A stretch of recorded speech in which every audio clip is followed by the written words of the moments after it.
What was your individual dream ng bawat isa bago kayo magbang? May chance pa bang mabuo ang BNT once and for all? Why not ikaw ang maging bridge for that? Ayokong maging insensitive na, oh maganito tayo, o knowing na may mga pinagdadaanan sila, knowing na may mga issues sila sa isa't isa, natin talaga mapipilit. Ayan, syempre, may mga pinagdadaanan yung bawat isa sa amin. Ganun talaga, may mga taong dadating sa buhay natin, and that's life, that's normal. Sa sobra busy nyo, do you have time for each other to keep your love on fire? Magaling si Lord talagang kapag alam niyang nagsisipag, nagtutulungan kayo at syempre, di nyo nakakalimutan yung mga magulang nyo. Talagang sobrang ibe-bless kayo. Hi mga saswang! Welcome back to my YouTube channel! So yun mga saswang, nagbabalik tayo dito sa ating Sit Down Vlog na kung saan kasama natin si Mo. Ayan, so, ayan, kailan na ulit yung last natin na sit down, tayong dalawa lang? Parang nasa cafe mo ata tayo nun. Cafe mo? Oo nga, no? Oo, nasa cafe mo tayo. So, ayan, today mga seswang, ayan, nag-post ako sa aking YouTube community, ayan, 2 days ago, ayan, kung meron kayong mga question sa amin, kasi yung nag-podcast kami ng mga bayot, ang dami mga nag-comment doon na mag-ano din kami, Q&A, sit down vlog din kami ni Mo. So, eto na nga yon yung inyong request. So, maraming salamat sa inyo. So, bago pa tayo mag-umpisa, kamusta ka? Ayan, Tony Talks. Bago tayo mag-start, guys, and happy holiday sa inyo. Yes, happy holidays. Holiday ba? Or happy long weekend. Ayan, kasi walang pasok ang office. Kaya nandito kami. Correct, makapag-vlog kami dito. So, ayun nga, simulan na natin ang ating video. Okay, ang first question niya, what was your individual dream ng bawat isa bago kayo mag-meet? Ako, talaga singer talaga ako Oo. Gusto ko yun. Parang di naniniwala. Parang some sort naniniwala kasi ang ingay niyo pagka nandun sa sakyan. Correct. Mahilig kasi ako magkanta. Yun yung isa sa dream ko na ayaw sa akin. Diba? Comment down below kung ganun din kayo. Gusto natin kumanta pero ayaw sa atin ng kanta. So, athlete kasi talaga ako Volleyball. Oo. Yan. Before talaga, mahilig talaga ako volleyball. Adik ako sa volleyball. Kaya, kung ipagtanong nyo ako sa mga kakilala nyong nagba-volleyball, baka kilala niya. Ay! Oo, dayo-dayo. Hindi naman sobrang dami ng dinayo namin. Pero, ganun na nga. Marami na rin kami nadayo. Pero hindi naman super yung talagang paldo-paldo kami. Pero, ayun, umaabot kami ng isang araw. Ilang liga yung aming pinupuntahan. Sa isang araw? Like, umaga hanggang gabi na yun.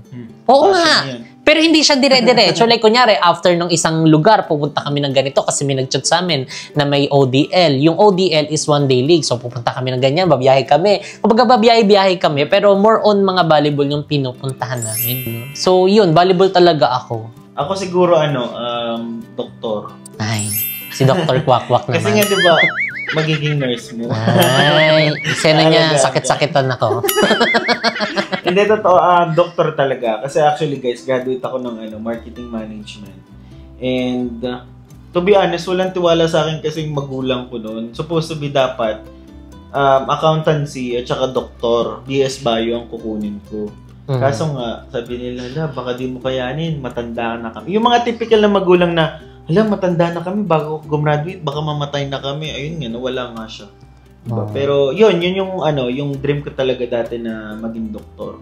Kaso nga, ang haba. Siguro parang 8 years bago ka matapos. 4 years sa sa BS Bio, and then 4 years another, and then 2 years ata. Parang 10 years. Correct. Kasi kakasya kumbaga. Totoo. So, parang si Kati ganun din.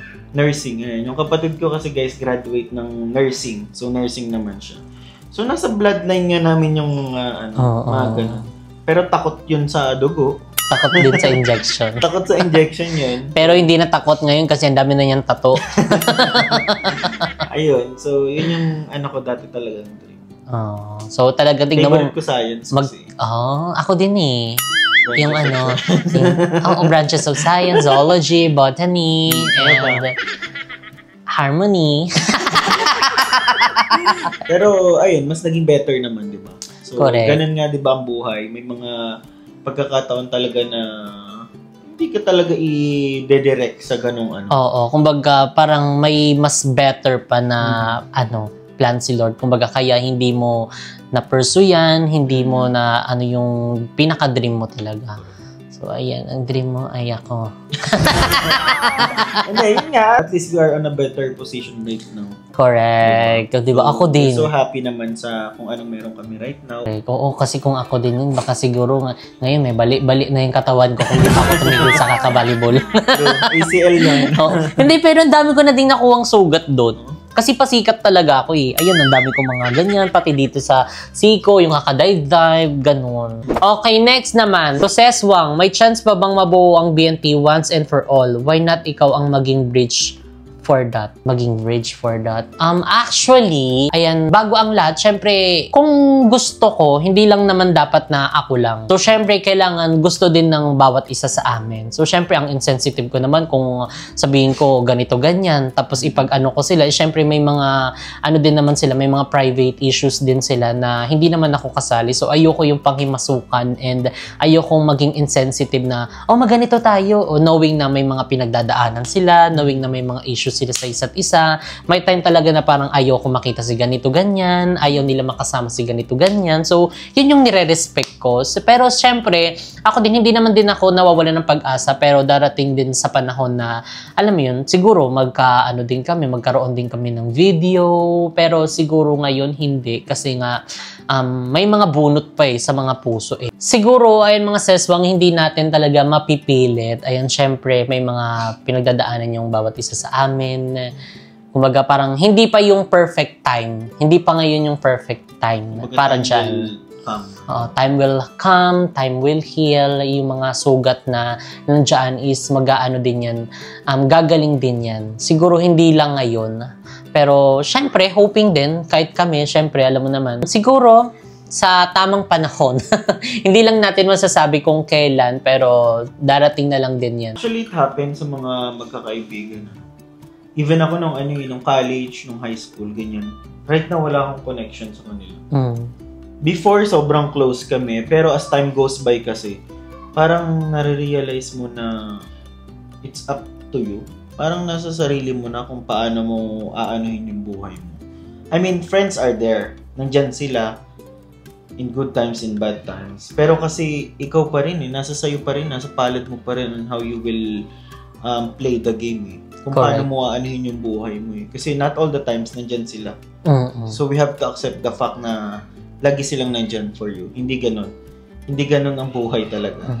Hindi ibig sabihin na nandyan yung kaibigan mo, nandyan sa'yo all the time. So, mas okay Ako, I'll be honest, mas naging hindi ako dependent sa mga kaibigan before. Maraming kaibigan, alam mo yun, may mga kaibigan ka na andyan lang sila kasi may kailangan. May kaibigan ka na totropahin ka lang dahil meron ka, may something ka. Totoo. So, choose your friends wisely. Parang ganun, di ba? And piliin mo yung peace of mind mo. Yun lagi kong sinasabi kayo. And kahit sa iba, piliin nyo yung peace of mind nyo. Kung hindi nakakatulong, better cut off. Ganun lang naman yun Ganun talaga, may mga taong dadating sa buhay natin and that's life, that's normal. We need to accept the fact na talagang tumatanda na kami, hindi na kami pabata, so talagang may kanya-kanyang goal na kami, may mga kanya-kanyang dream kami sa buhay, may kanya-kanyang trip kami. So, syempre, yung before, yung talagang nakikita nyo na magkakasama kami lagi, ganito, ganyan, yun yung mga time na talagang mga bagets pa kami, wala pa kaming masyadong pinagkakaabalahan. Ngayon kasi talaga naman, aminin na natin na talagang nagiging busy kami sa mga kanya-kanyang gusto namin sa buhay. Baga, syempre, andyan na din yung mga responsibilities sa pamilya. So, yun yung talagang kailangang unahin din and kailangan pagpukusan. Kumbaga, syempre, talagang kailangang family first. And yun, yung goal mo din, goal mo sa inyo, goal mo sa family, and goal mo sa mga taong nakapaligid sa'yo. Kumbaga, sabi nga nila, it's your life. It's your choice. It's your time. Ladies' choice. Diba? Correct. Okay, let's move on. So, Kevin, do you have any background in business before? Seems like you're smart in handling businesses. Wala, guys. Pero, nung college ako, meron kaming entrep. So, na-try namin mag-put up ng small business kasi part yun ng project sa school. So, kailangan mag-put up ka ng business kahit pa paano, merong background lang sa how to start up a business. And at the same time, used to be in trading before. So, nagtitrade din, pero right now, nag-stop na. Kasi medyo iba na yung market ngayon. Nag-iiba na yung market. Kaya, nag-stop ako on that trading business. Actually, dati ang gusto ko lang yung mini grocery. Yung parang mga ano Ganun dyan lang. sa labas. Oo, yung ganung business talaga, yung mini grocery. Parang sari-sari store. Kasi ba yung mga bata tayo, parang naglalaro tayo ng tinda-tinda. Oo, correct. Ganyan. Kasama yung mga kaibigan. So, mga pinsan, ganyan. Ganun. Sari-sari store lang talaga yung dati kong pangarap. Pero, tulungan mo si mama doon. maglipat. Magbantay kayo. ayun lang naman. To both of you, Jespin, after your house, do you have plans to adopt a baby? Ang dami mga nagsasabi pa ulit-ulit na lang talaga. Hindi pa natin Hindi pa namin pinag-uusapan actually, guys. Wala pa sa yung pag-adapt, lalo nga kasi syempre meron kaming fur babies na doon yung attention namin. Kumbaga, yun na lang muna kung ano yung nandiyan. Kasi syempre, madalas din kami nasa labas, madalas kaming may alis. Kumbaga, parang bihira lang din kami sa bahay. So, kaya alam mo yun, pag punta namin sa bahay, andoon sa salubong yung aming mga alaga, kanyang ganyan ng puwet. So, doon pa lang, ang saya na namin. So, iniisip namin, kung magaganon man kami, mag-a-adapt man kami, ay baka hindi namin magawa yung responsibilidad namin as a parents, diba? Kasi nga, madalas kaming nasa labas. At saka, sobrang big ng responsibility pagdating doon. So, hindi naman sa takot kami sa responsibilidad na ganon, pero right now, ini-enjoy namin kung ano yung present. Correct. Wag yung puro future masyadong iniisip. Baga makabagano ka rin eh. Siyempre, may ano din yan, may stress din naman yan. So, siyempre, baka, alam mo, kadagdag din sa stress namin. Ayun, dahil siyempre may mga business din kaming mga minamanage. So, mas okay na muna yun. So, siguro, ayun nga, darating din yung panahon dyan na maaano din namin, marirealize namin or mag-ano din kami na papasok kami sa ganyang sitwasyon na mag-a-adapt na kami. Ayun, siguro yun yung parang hindi na tayo masyado busy. Yeah, pero hindi pa tayo sure. So actually, we're not closing the door sa ganong concept or idea. Pero marami naman kasing mga anong tawag dito, ways. May mga IV na, IV in vitro, something, IVF. So, parang gluta na yan. Ayun, so maraming ways din naman, but we're not closing the door. Correct. Ngayon, hindi pa namin siya priority, pero magpayaman muna soon. Tayo, guys. Malay nyo soon. Ganon. Okay, next naman natin. Okay, galing naman kay Katrina. Hi po, naapektuhan po ba ang personal relationship, marriage nyo for being business partner? Hindi naman. Hindi. Kumbaga, syempre, as ano din naman, mag-asawa and business partner, kumbaga, mas naging madali sa amin yung ganyan. Kasi syempre, wala kaming ibang partner na iisipin. Kumbaga, kaming dalawa lang. Kaming dalawa yung nagmamanage, kaming dalawa yung nandoon mismo sa business na yon. Kumbaga, parang mas nag-ano sa amin yung yung tandem, yung pagtutulungan as a business partner and syempre, mag-asawa din. Kumbaga, yun na din yung baby namin. Isa sa baby namin, yung mga business namin. Kumbaga, yun yung in mind na namin. Kumbaga, parang tinuturing namin mga baby namin. Yung mga business, yung mga branches, ay yung mga baby namin, JK Samgyupsal, Cafe Mo, Nasunto, Open. Yes. Ay, abangan nyo ang ating bagong branch na mag-open na Cafe Mo. So, September yan, guys. Abangan nyo dahil marami kami mga surprises nakahain sa inyong lahat. And I think dito namin full-blown lahat ng mga concept ideas na iniisip namin sa coffee shop and at the same time sa JK. So, ayan, abangan nyo yan mga sis. Ay, inisip natin ng anak natin. Saan siya lumabas? Dito. Sa mga utak, diba? Gusto mo yun. So, ayun, diba? Hindi naman siya naka-apekto. Actually, kami, work-life balance.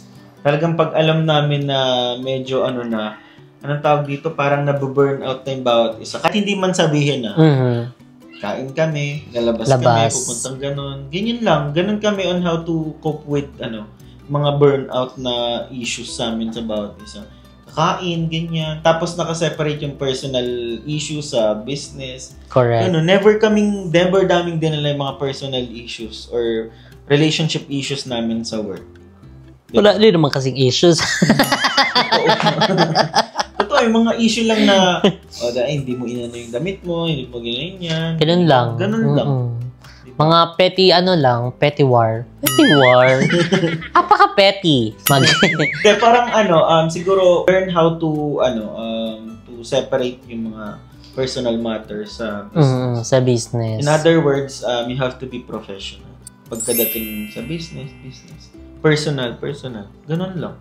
Okay, sige. Next naman tayo is galing kay Pumpkin6430. How old are you and Mo, if you don't mind? Ilan ang kapatid mo and si Mo din? How many siblings does he have? Sino ang older, si Mo or si Kat? Thanks for your reply. Sa akin muna. So kami guys is dalawa lang talagang anak. So hindi na nadagdagan. Dahil nga cesarean. So alam niyo yan guys, comment down below sa mga mother na cesarean, hindi po pwede yung anak ka ng anak. Parang may interval ata kada taon. Nakakalungkot. Actually, to be honest, nakakalungkot na dalawa lang. Kasi di ba, knock on good. If someone happens sa isa, ganun. Or hindi kayo okay, I mean, nagkakaaway kayo, ganito, ganyan. Wala kang matatakbuhan, wala kang malilin o na iba kasi dalawa lang kayo. Ganun. Pero yun ang binigay ni God. Di ba? So, sino ba na tayo para questionin yun? So, ayun, dalawa lang kami na magkakapatid and ako yung bunso. Si Sir Kat is yung pinaka-panganay. Pinaka-forever young. Ikaw mo. Forever young. Kami, 1, 2, 3, 4, 5. Gusto mo pa mag-6? 5. 1, 2, 3, 4. 4 lang pala. Kaya nahugot yung isa. Ay, tama. 4 lang. 4. So, yung panganay, which is yung ate kong nasa Palawan na merong pamilya. Pangalawa, yung kuya kong sumakabilang buhay na. And yung pangalawang kuya ko, nasa Parañaque, ayan, Barangay Tanod. And ako, pang-4, bunso. So, ayan, 4 kami and ako yung pinakabunso. Same din kay mo. Bunso din siya sa kanilang magkakapatid. Sino mga bunso dyan? Comment down below. Galing kay Maricar Lonzaga. My question for both of you, Jesbin. About your relationships, sa sobra busy nyo, do you have time for each other to keep your love on fire? Siyempre, sobra busy at tagal na relasyon, yung spark nawawala. Do you maintain to keep the love alive to each other? And how do you keep it despite a workaholic na kayo and kapag naman out of town and out of the country, madalas may kasama kayo kaya wala na time to alone together. So, ay ito nga, gaya nga ng sinabi namin kanina na talagang work-life balance lang. So, yun yung isa sa talagang mapapayo namin sa inyo. So, kailangan mo ring i-enjoy yung buhay nyo, wag puro trabaho. So, talagang, alam mo yun, matuto lang kayong i-balance yung mga pinagkakabisihan nyo at pinagkakaabalahan nyo. And syempre, kahit naman na nasa kami, out of the country or kaya may alis kami, hindi naman din na, alam mo yung walang time kami. Syempre, may time din naman kami. Actually, gusto nga namin yun. Hindi pwedeng mawala yon. Yun yung isa sa gusto namin. So, ayun, syempre, pag may mga ganong eksena, it's either may ibang kwarto kami or kaya, alam mo yun, wala yung ibang mga kasama namin. Ganon. Kasi syempre, maano din naman yan sila. Alam nila yung ganyang eksena. Kumbaga, hindi na para sabihin. Kumbaga, alam na, dito kayo, yung dalawang mag-asawa yung dyan. Gaganon na yan sila. Kumbaga, may kusa ang bawat isa. Yan din naman, in all in fairness. Ayan, sa mga kaibigan namin talagang pasabog din naman sila. At saka very open naman kaming lahat. Kung tatanungin nyo guys kung nagme-make love, yes, nagme-make love. Ay, send pa namin sa inyo. Kailangan niya i-maintain. Schedule. True. Kasi matulog na lang tayo. Oo, pagod talaga kami. So, hindi talaga kami makaka-make love. Pero syempre, before kami mag-sleep, talagang meron kaming yung time na magkukulitan, ganyan, maggarot-harotan. So, yun. Pero minsan, hindi na kami nakagano kasi nga pagoda na. Correct. Okay, next question naman tayo. Ay, actually, hindi siya question. Galing kay Emil's Choice. Nakaka-inspire ka talaga, Jessica, and also Kevin. Sana more travels pa kayo together. The next time kasama nyo yung papa mo, congrats also sa bagong bahay nyo. Looking forward sa mga house updates soon. Wow, thank you so much! So, ayan. Actually, mga seswang, may mga ano din kami, may mga travels din kami, pero hindi pa ngayon yun kasi talagang nag-work pa kami, talagang nag-grind pa kami kasi nga madugo din yung gastos dito sa pinapagawa naming bahay. So, talagang ipon-ipon muna, trabaho-trabaho muna. So, ayun, abangan nyo na lang kung kailan yung next travel namin together. So, meron kaming na-plan na local and then international. So, we'll see, tignan natin kung sino yung mga makakasama. Abangan nyo yun, guys. Correct! Abangan ang ating mga makakasama diyan. Okay. So, next natin, pinaka-last questions natin. Paano nyo po sinimulan ng pagbe-business? Plan nyo na po ba talaga ito before po kayo mag-meet ni Kevin or nabuo lang yan nung naging kayo na ni Kevin? Magkano estimated budget for the first business? Ano pong advice niyo sa mga first-time entrepreneur? So, business, may plano. Actually, nung bahay, after, diba? So, yun guys, after nung bahay, House of Blessing. House of Blessing. Doon kami nag-isip na ano kayang possible na business na pwede. Kasi we have to accept the fact na ang YouTube is hindi siya yung stable talaga na income. Sabi ko kay mo, ano kayang pwede nating i-business na gawin? Diba? So, habang nag-aano kami, nandun kami sa may third floor, Stargazing. Nag-stargazing kami dun talaga. Pinag-uusapan namin. Kasama namin actually sila Isa. So, ayun, nag-isip kami, what if food business? Yung hilig namin talaga. And, ayun, hilig kasi namin kumain, guys. Paulit-ulit namin kinukwento. Hilig namin kumain nun. And, wala talaga kaming idea kung paano talaga mag-start up literally ng business. Like, from getting yung mga permit. May nag-guide din naman sa amin initially doon sa pagpuput up ng unang branch namin ng JK. And, pero lahat concept, from the renovation, kung makikita nyo guys, kami din talaga, di ba, na nag-renovate nun. Talagang, kung mapapanood niyo yung vlog namin before, talagang DIY yung ginawa namin. Yung mga bumili-bili lang kami sa mga divisoria na mga kagamitan, mga pang-decor, yung mga parang grass na dinidikit-dikit. Kami na nagdikit-dikit nun. As in, talagang nagtulungan lang talaga kami ng mga yung pinagsama-sama yung mga otak namin. Totoo. At saka, yung pinaka-first branch namin sa may Tansa, actually, mostly yung gamit nun, galing kay Mama Vicky. Diba? Galing talaga yung mga household na gamit, doon talaga pinahiram lang sa amin ni Mama Vicky, like yung mga kutsara tinidor, kasi diba yung mga mother natin, yung mga tinatago. Ayaw ipagamit sa atin. Gusto ipagamit sa mga bisita. Ayaw mo pagamit, kami ang gagamit. And meron kaming 50,000 pesos na pang startup. So, sabi namin, sige, sugal natin yung 50,000 pesos. Hanggang yun, sa lumago, hindi namin in-expect na tatangkilikin maraming tao talaga as in. Kasi para lang kami naglalaro nun before. Tapos niya, syempre, bawat update din, bawat ganap namin sa pagtatayo ng business, yung magde-decor na kami, bumili ng mga kagamitan, binablog namin yon. Tapos, nagulat kami nung nag-start na kami, nag-opening na kami. Hala, grabe, dinagsa talaga kami. May mga talagang sobrang nanonood ng mga vlogs namin. Umaabot pa sila ng gabi, nakamotor, ginabi na daw sila kasi malayo pa sila. So, maraming salamat po, ayan, sa lahat ng mga sumuporta sa aming business before at ngayon. Ayun, maraming salamat po sa inyo. Ayun, dahil hindi namin talaga inaasahan na ganun yung pagtanggap, ganun yung pag-support nyo sa aming mga business. And ngayon, tignan nyo, ilang branch na tayo. Meron na tayong cafe mo. So, ayun, thank you, Lord. Tsaka yung office. Ito, right now, may commissary lang na dati actually pinag-uusapan namin. And then yung si Lucky. Diba guys? Kung napapanood nyo yung mga previous vlog before na gamit namin ay Lamborghini. Yung tricycle. Oo, guys na nanonood since 2022 ba mo? 2023.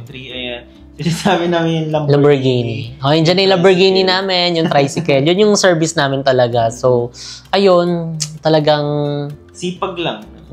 Magaling. Lang. Magaling si Lord talagang kapag alam niyang nagsisipag, nagtutulungan kayo at syempre, di nyo nakakalimutan yung mga magulang nyo. Talagang sobrang ibe-bless kayo.